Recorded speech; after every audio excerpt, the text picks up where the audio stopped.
Well, hello you guys. Welcome back to the Kneady Homesteader channel. And do you know what we're going to do today? We're going to make award-winning chili. That's what we're going to do. I knew this past week was going to be rough on me, so I went ahead and I entered myself into the chili cook-off contest at church. Yes, I did. Now, I did it last year too, and I came tied in first place with Miss Lee, who I love and adore. So this year we're going to give it another go, and I thought I would take you along with me while I make it. I'm going to make 2 batches, so I'm going to make one in my Instant Pot. That one is going to be for the church, and then one in my pot that I got for Christmas. I love it. It's my Le Creuset. My very first Le Creuset, by the way. So we're going to make chili in that, and that's going to be our dinner for tonight. Are you going to focus, camera? Okay, so I'm going to spin you around and show you everything that I'm going to put in it.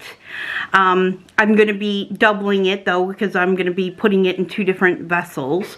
And then as I cook it up, though, I'm going to try something new, because I just learned how to use my Blue Yeti microphone that Matt bought me after I got my silver play button, and I've never used it because I didn't know how to use it, but my girlfriend Allison from The Life of a Homemaker, who is now back on YouTube, so I'll leave a link in the corner, one of those corners for you, to her channel. Go over there, give her a subscribe, tell her that you're a friend of Kneady's, and give her some love as she comes back to YouTube. I'm so excited. I'm hoping she's putting up her brownie video today, because she makes the best brownies.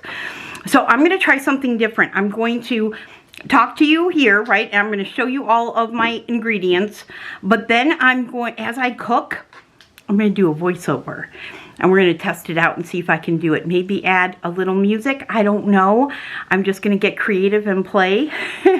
So, without further ado, let's turn you around and show you what's going in this chili that I am confident people will love. First and foremost, I am using ground steak that came from my cow. I buy a quarter cow, and I just have it all ground into ground beef, and it is so good this way. So I brought 2 out from the freezer. By the way, if you don't have one of these thawing mats, they are fantastic. I'll leave a link to mine down below. I got it off of Amazon.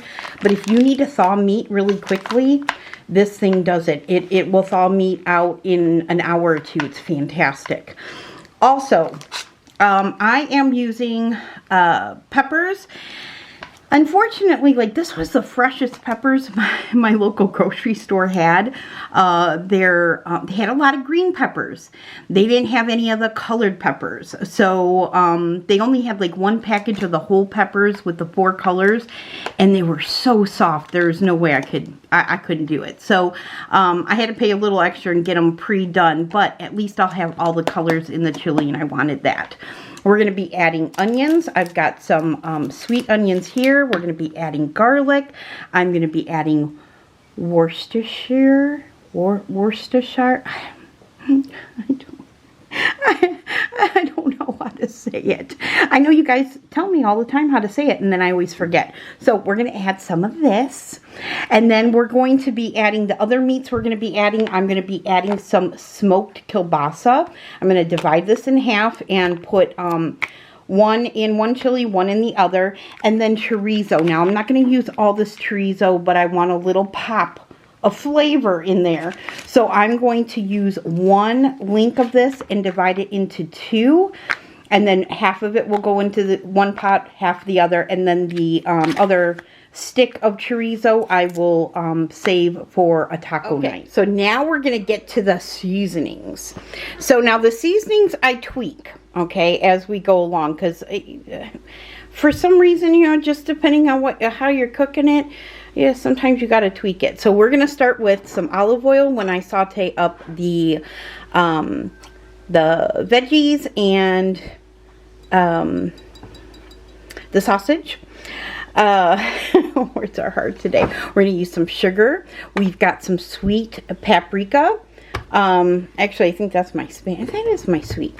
We're going to use some chopped chives, of course, salt and pepper.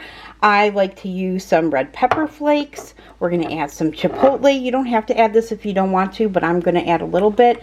And then, of course, all our dry seasoning. We have granulated onion, granulated garlic, cumin, and chili powder. And then over here, now I've got doubles because I'm making 2 pots.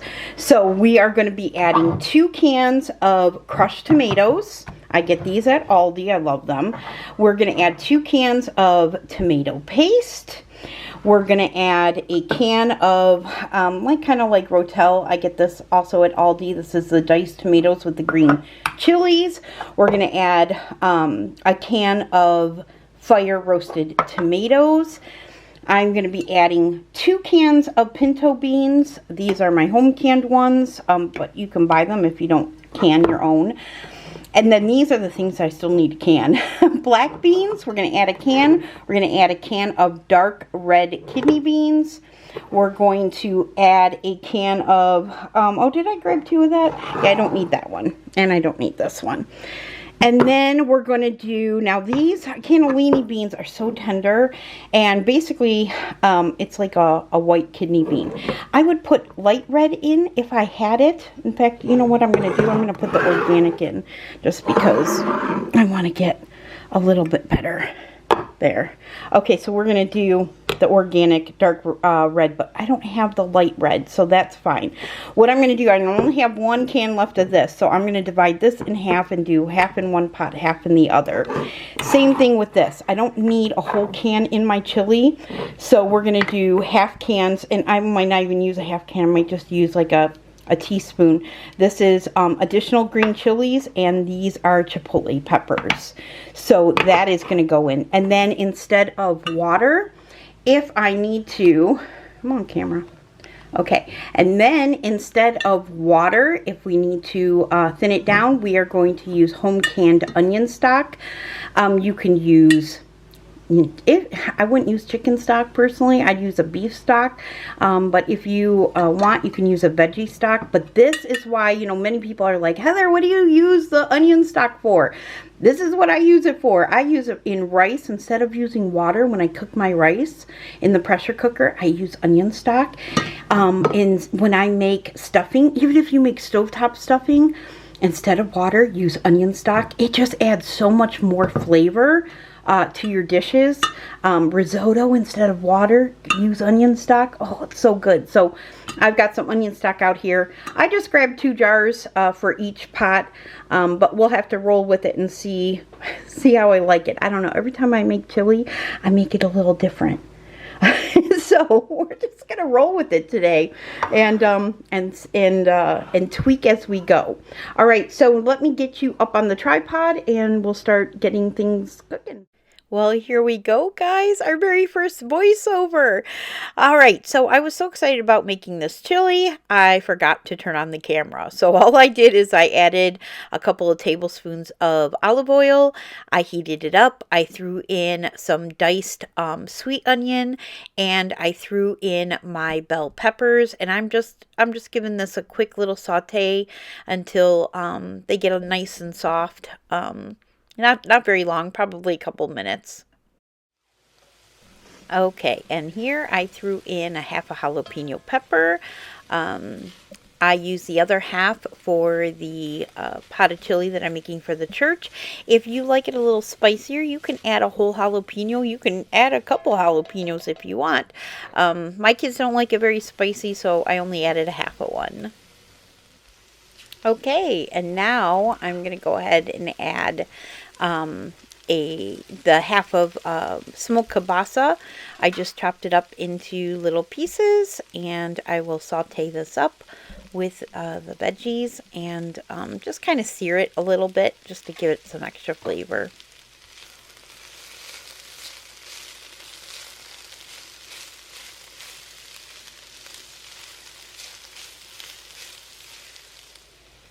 Okay, now we're going to go ahead and add that half a tube of chorizo in here. And then I'm just going to get this minced up with one of those meat choppers that I love to use. and we'll get this chopped up.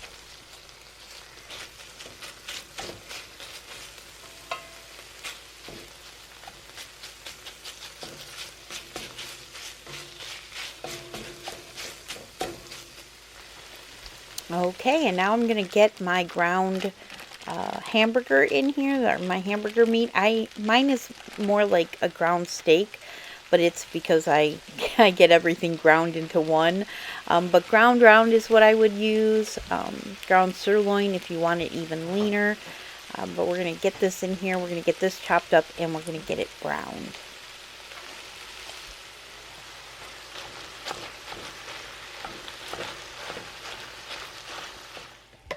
Okay, and so as all of my meat is cooking in here together, I'm going to add 1 heaping tablespoon of garlic. You can add a little bit more, you can add a little bit less. This is your chili. You do it the way that you want to do it. So everything that I'm telling you and showing you is just the way that I do it.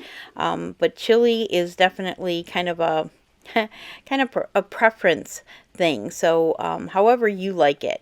I'm going to add about a tablespoon of Worcestershire sauce. And again, you don't have to add that if you don't want it. I like the little bit of a beefy flavor that it gives it. So I add about a tablespoon or so. And then we're just going to get this ground up.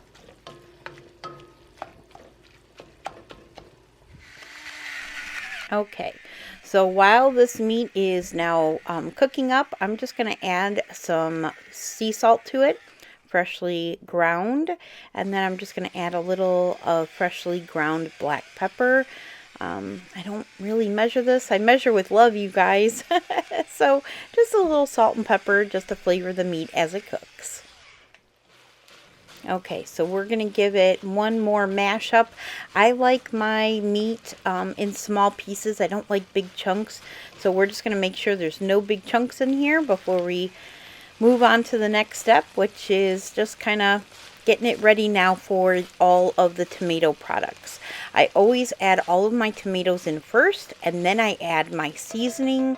And then when I get the seasoning right, then the beans go in last. So I'm just going to grab all of the tomatoes. Here I'm going to add 1 big can of crushed tomatoes. I think this was a 28-ounce can. Make sure you get all of that out of the can. Every last bit of it. I add 2 cans of this. So 2 cans of crushed tomatoes.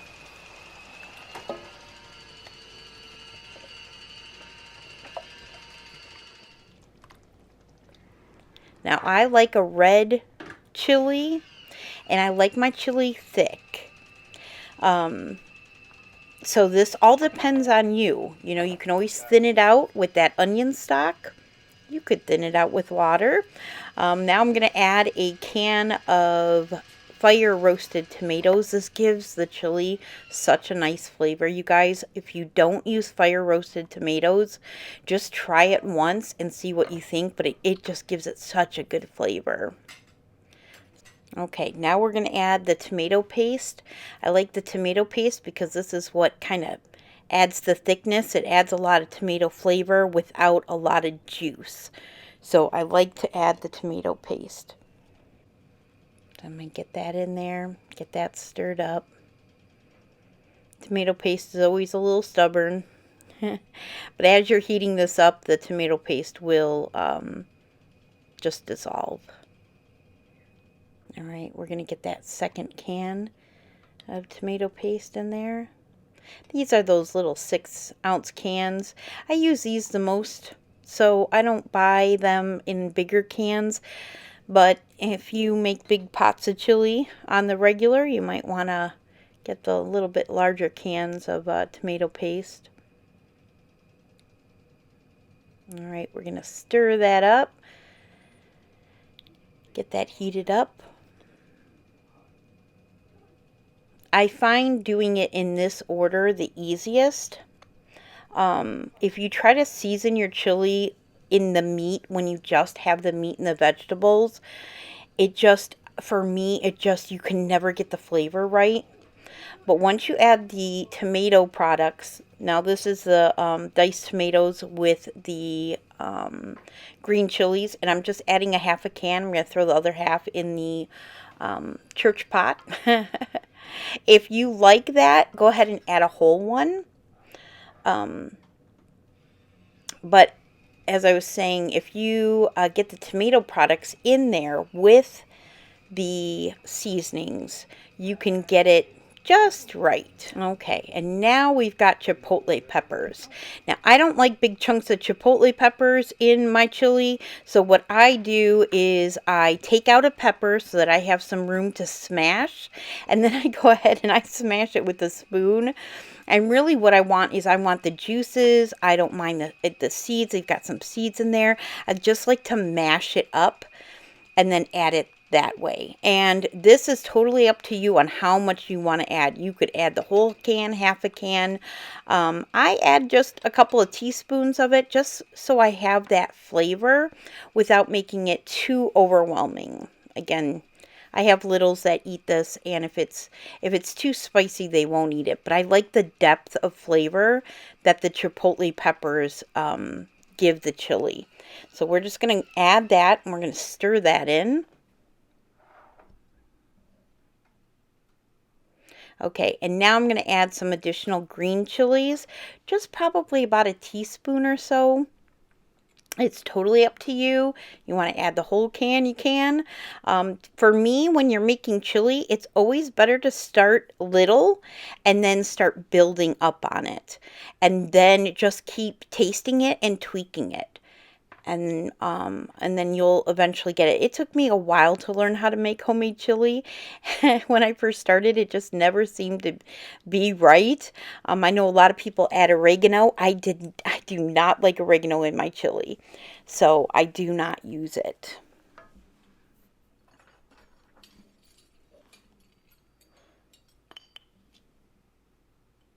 Okay, now I'm going to add 2 tablespoons of sugar. This really cuts the acid of the tomato, and it just gives it a little sweet note when you first taste the chili. And then what will happen, at least with my recipe, you get a little bit of sweet that cuts that acid, and then you get a back hint of heat after you take a spoonful of chili, and that's the way I like it. So just a little bit of sugar. Okay, so from here on out, I'm just showing you a base. This will give you a really nice start to your chili, and then from there you can build on it and add more to things that you like. So we're going to start with 2 teaspoons of cumin. Then we're going to add 2 teaspoons, and you see, I'm not accurate, 2 teaspoons of chili powder. And we're going to get that in, and we're going to get that mixed in. Okay, now I'm going to add the sweet paprika. So I'm going to start with 2 tablespoons. I ended up with 4 tablespoons. I really like sweet paprika in my chili. But let's start with 2, and then you decide from there if you want to add more or not. I'm just going to give you a good base, and then from there, I want you to tweak it to your liking. Okay, we're now going to add a teaspoon of granulated garlic. We're going to add a teaspoon of granulated onion.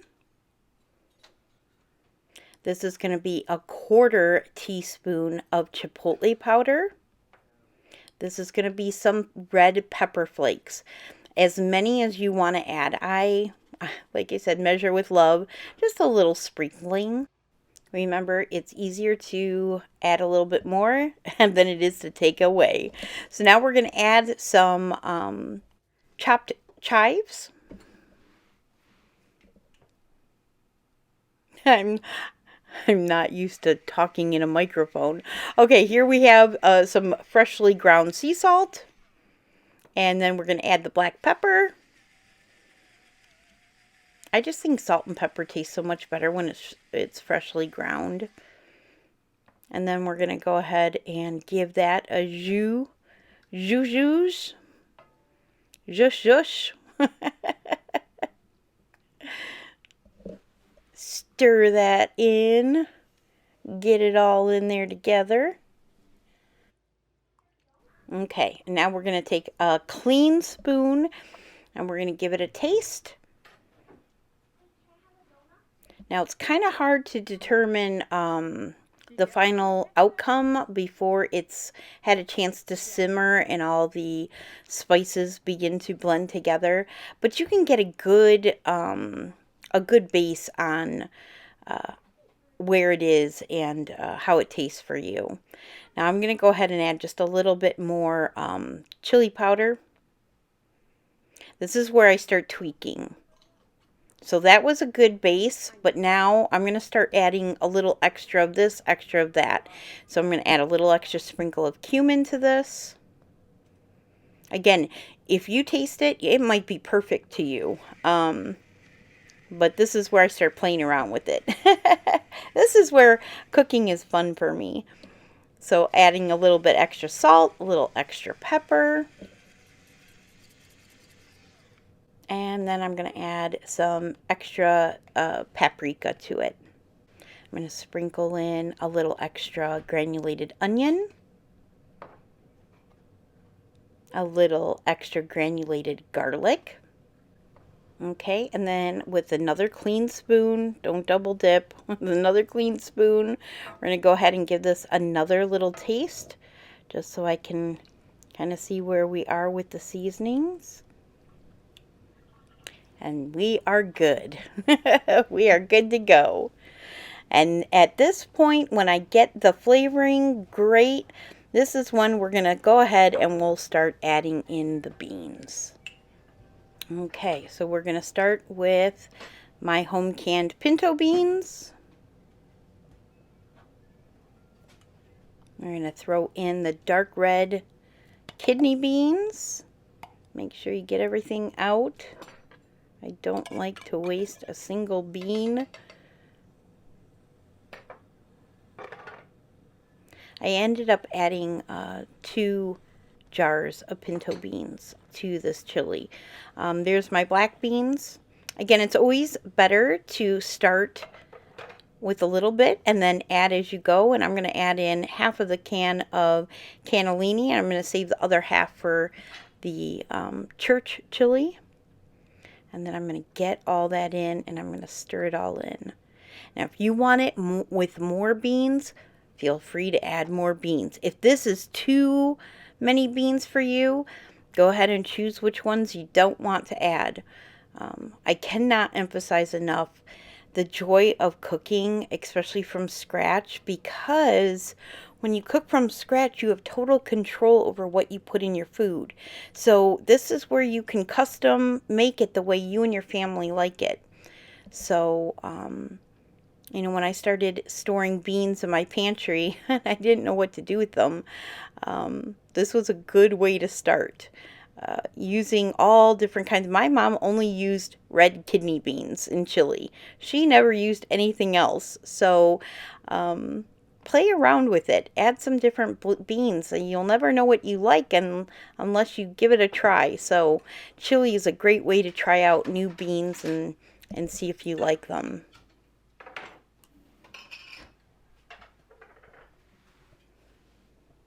Okay, now I'm going to thin this out just a bit. Now I love a thick chili, but this does have to heat up and I don't want it popping and boiling. So we're going to go ahead and we're going to add some of that onion stock in here. Again, little at a time until you get it the way that you like it, because it's a lot harder to take away once you add it. So start off small and build up. That's the one thing that I've learned from cooking from scratch. It's a lot harder to fix problems. So now that is good for me. I think I ended up adding just a little bit more onion stock as this was cooking and simmering low on my stove.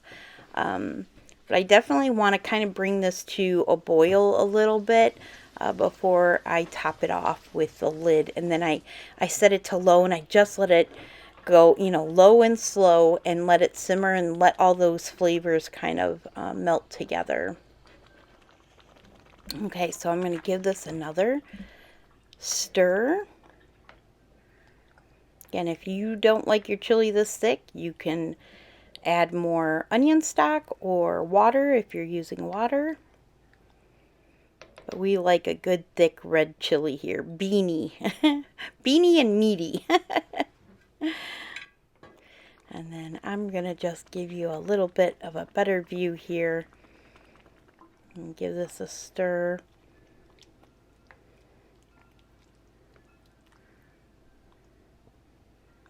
Yeah, that's thick. That's stick to your bones good right there. And if you're cooking it on the stovetop, you want to just keep an eye on it so it doesn't burn. Keep stirring it. And we're going to go ahead and, I think, put the lid on it now. There we go. And I always kick it off to the side just to let it vent a little bit. There you go. You see there. And that is it, you guys. That's our pot of chili. That's what we ate for dinner. It was fantastic. I let it simmer for about an hour. That's how I like it. This is the pot of chili I made for the church. It's fantastic, and I hope everybody enjoys it. Having a competition is always fun, but at the end of the day, it doesn't matter as long as everybody enjoys it. And then I serve it up. I serve it with some cheese, some sour cream. There's a couple little crackers on it.